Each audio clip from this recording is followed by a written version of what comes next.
Ukrainian President Volodymyr Zelensky responded guardedly on Sunday to a proposal from Russian President Vladimir Putin of rapid, direct talks aimed at ending the war.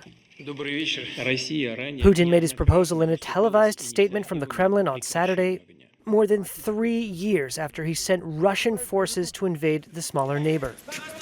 U.S. President Donald Trump, who says he wants to be remembered as a peacemaker, called Putin's proposal, quote, a potentially great day for Russia and Ukraine.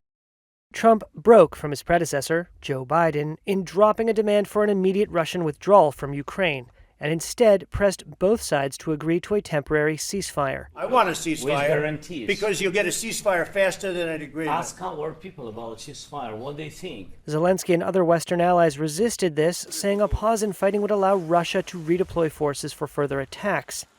But they relented in the face of U.S. pressure and accepted the idea of a temporary truce. The Ukrainian leader said it was, quote, a positive sign that the Russians have finally begun to consider ending the war, but that, quote, the very first step in truly ending the war is a ceasefire. He said, quote, we expect Russia to confirm a ceasefire, full, lasting, and reliable, starting tomorrow, May 12th, and Ukraine is ready to meet.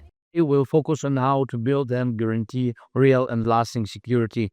Key points, 30-day ceasefire backed with sanctions. On Saturday, Zelensky and other EU leaders announced their support for a 30-day ceasefire as a first step.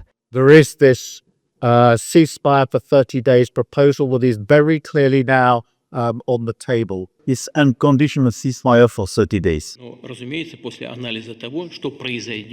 Putin, however, suggested that any ceasefire was a matter for negotiations, he said could take place in Istanbul later this week. The Kremlin chief said he did not rule out both sides agreeing in Turkey on, quote, some new truces, a new ceasefire, but one that would be the first step toward a, quote, sustainable peace. Putin said Russia had proposed several ceasefires, including a moratorium on striking energy facilities, an Easter truce, and most recently a 72-hour truce during celebrations marking 80 years since Soviet victory in World War II. None of those were agreed between the two sides, and each accused the other of continuing to attack in force during the supposed truce periods.